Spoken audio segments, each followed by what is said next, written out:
অনেকেই তো অনেক রকমের বড়া খেয়েছেন। আজকে আমার রান্না করে দেখাবো বাদামের পকোড়া। দেখতে থাকুন পুরো ভিডিওটা। বাদামটা পাটার মধ্যে আড়াবাটা করে বেটে নিয়েছি। তারপরে আগে থেকে এটা মটরের ডালটাকে ভিজিয়ে এটা পেস্ট বানিয়ে নিলাম একটা। তারপরে বাদামটা দিয়ে দিব।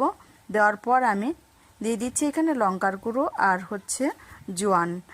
তারপরে স্বাদ মতো লবণ, হলুদের গুঁড়ো, জিরে আর হচ্ছে কালো জিরে দিয়ে দিব। চালের গুঁড়ো দিয়ে দিচ্ছি। তারপরে এটাকে সুন্দর করে মেখে নিতে হবে ভালো করে। এই যে আমার মাখা হয়ে গেছে। এখন আমি কড়াইয়ের মধ্যে দিয়ে দিচ্ছি সাদা তেল। সাদা তেলটা একটু হালকা গরম হয়ে আসলে একটু নেড়ে চেড়ে দেব।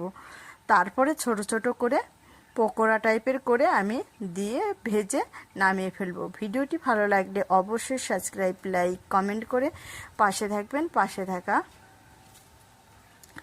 এই দেখো আমি সুন্দর করে দিয়ে দিলাম।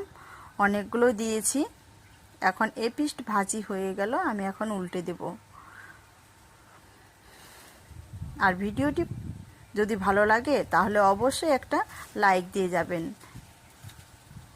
আর শেয়ার করে পাশে থাকবেন, অন্যকে দেখার সুযোগ করে দেবেন। ভেজে তো আমি নামিয়ে নিলাম। এখন একটা আপনাদের খেয়ে দেখাবো কেমন হয়েছে।